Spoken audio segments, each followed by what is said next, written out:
किसी भी गलती के लिए कोई जिम्मेदार नहीं है, केवल सिस्टम जिम्मेदार है। सिस्टम का कोई माई बाप नहीं है। हम ट्वीट को डिलीट कराकर या अपनी मीडिया का मुंह दबाकर केवल अपने देश में अपना कंधा ऊंचा कर सकते हैं, लेकिन जब वही बातें जब विदेशी मीडिया में जाती है तो बहुत शर्म लगता है कि जिसे कहा जाता था मुस्कुराइए आप लखनऊ में हैं, उसके शमशान घाट का फोटो अमेरिका के द वाशिंगटन जो न्यूयॉर्क टाइम्स में पूरे फ्रंट लाइन में छापा जाता है। भारत की यह तस्वीर पूरी दुनिया को दिखा दिया गया यहाँ पर, और ये हमारे देश की तरह अखबार नहीं है, इसे वेल प्रतिष्ठित अखबार माना जाता है। यहाँ पर पूरी दुनिया में एक चीज का क्रिटिसाइजम हो रहा है कि भारत अति आत्मविश्वास में चुनाव की रैलियों में त्योहारों में जो बिना नियम का पालन किए हुए जो धड़ल्ले से नियम कानून की धज्जियां उड़ाई गई, उसी का नतीजा है ये जो सेकेंड वेव आई है सुनामी की तरह। देखिए ये सेकेंड वेव आई जरूर तेज है, अब काम की बात करते हैं, ये सेकेंड वेव जाएगी भी बहुत तेज, लेकिन आपको 15 से 20 मई याद रखिएगा, ये डेट बड़ी खतरनाक है। इस बीच आप लोग देखिएगा भारत में पर डे 6 लाख से ज्यादा मरीज मिलने लगेंगे,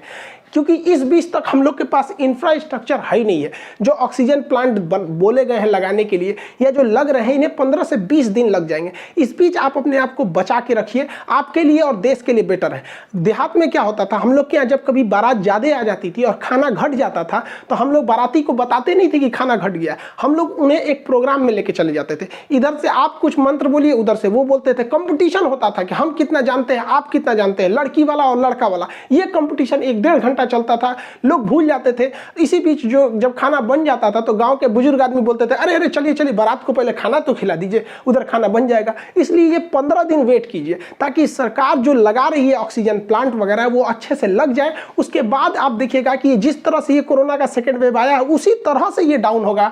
20 मई के बाद ये तेजी से डाउन होने लगेगा। फर्स्ट वेव की तरह धीरे धीरे डाउन नहीं होगा, ये अचानक डाउन होगा। कोरोना को कंट्रोल करने के लिए सबसे जरूरी है तो वैक्सीनेशन। 1 मई से सबको वैक्सीनेशन लगना चालू हो जाएगा, लेकिन इस वैक्सीन की समस्या यह है कि हर गली मोहल्ले तक पहुंचाने की समस्या है ट्रांसपोर्टेशन के लिए, क्योंकि ये जो किट है इस किट में कैसे ले जाया जाए। तो भाई साहब एक बात नहीं समझ में आता है, जितने पैरामेडिकल स्टाफ है इन्हें मोहल्ले तक में डिस्ट्रीब्यूट कीजिए, और आपको वैक्सीन इन्हें पहुंचाने की जरूरत नहीं है। भारत सरकार को चाहिए कि जितने शहर है, हर शहर में आइसक्रीम की छोटी छोटी फैक्ट्री लगी रहती है जहाँ आइसक्रीम बनता है, वहाँ आइसक्रीम वालों को कॉन्टेक्ट करें, वहाँ एक अधिकारी बैठाए भारत सरकार और उस आइसक्रीम वाले को पूरी वैक्सीन दे दे और उन्हें बताए कि भाई जो तुम्हारा ये बर्फ वाला ठेला होता है ना, इसमें भी उतने टेम्परेचर होता है जितना टेम्परेचर चाहिए आपके ये वैक्सीन को।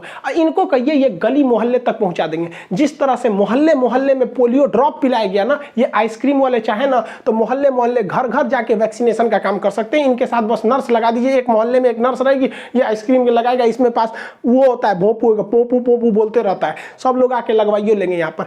अब बताइए गर्मी का दिन आ रहा है, ये बेचारे उम्मीद में थे कि हमारा रोजगार मिलेगा, तो भारत सरकार इनका रोजगार भी नहीं ले सकती। इनसे सहयोग लीजिए और इनको जो दिहाड़ी के हिसाब से जो सैलरी बनता है वो हिसाब से दे दीजिए, इनका रोजगार भी नहीं जाएगा। इससे क्या है कि हमारा देश और देशवासी दोनों खुश रहेंगे। हमें रोजगार बहुत चला गया लोगों का यहाँ पर, तो गवर्नमेंट सोच रही कि हम कैसे ले जाएंगे गली गली तक वैक्सीनेशन को, कैसे ले जाएंगे। आप देखिए ना, भारत जुगाड़ का देश है, यहाँ जुगाड़ पे पूरा देश टिका है। जो यहाँ का जुगाड़ नहीं सीखा वो क्या सीखा।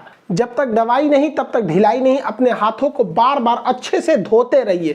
कभी स्कूल से हाथ धोइए, कभी नौकरी से हाथ धोइए, कभी सैलरी से हाथ धोइए, कभी पेंशन से हाथ धोइए, कभी बिजनेस से हाथ धोइए, तो कभी अपने दुकान से हाथ धोइए। लेकिन जब तक बीमारी है तब तक हाथ धोते रहिए, क्योंकि सरकार हमारे साथ है, हमें कुछ नहीं हो सकता है, बस हाथ धोते रहना है हम लोग को। इस तस्वीर को देखिए, ये पत्नी अपने पति के बीमार स्थिति को लेकर ऑटो से हॉस्पिटल में आई।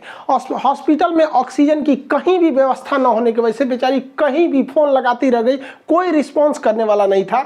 और यहाँ पर इतनी बुरी स्थिति हो गई कि जब इसके पति का सांस रुकने लगा तो ये बेचारी महिला अपने मुंह से पति को सांस देती रही ताकि उसके फेफड़े में सांस पहुंचाया जा सके, लेकिन यह सिस्टम के आगे हार गई और अपने पति को नहीं बचा पाई। इस महिला के लिए इससे बड़ा दुख की बात क्या हो सकता है कि उसके गोद में उसके पति ने दम तोड़ दिया।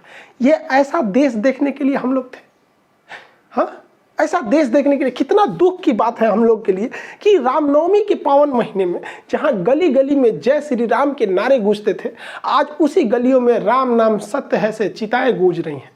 रमजान के मुकद्दस महीने में जब लोग खरीदारी करने ईद की खुशियों से निकलते थे, आज वही लोग ईद के कपड़े नहीं बल्कि कफन खरीदने के लिए निकल रहे हैं। हम सब बहुत लड़ा करते थे हिंदू मुस्लिम के लिए, आज न हिंदू खतरे में है न मुसलमान खतरे में, ये दोनों खतरे के बाहर आ गए हैं। लेकिन अफसोस की बात है ये दोनों सांस नहीं ले पा रहे हैं। गुजर रही है ज़िंदगी एक ऐसे मुकाम से, अपने ही दूर हो रहे हैं जरा सी जुकाम से। सारी कायनात में एक कातिल बीमारी की हवा हो गई, वक्त ने ऐसा सितम ढाया कि दूरियां ही अब दवा हो गई। आप सभी से हाथ जोड़कर निवेदन है कि केवल 15 से 20 मई तक अपने आप को बचा के रखिए। उसके बाद ये सेकेंड वेव धीरे धीरे डिक्लाइन होगा और फिर से भारत वैसे ही मुस्कुराएगा।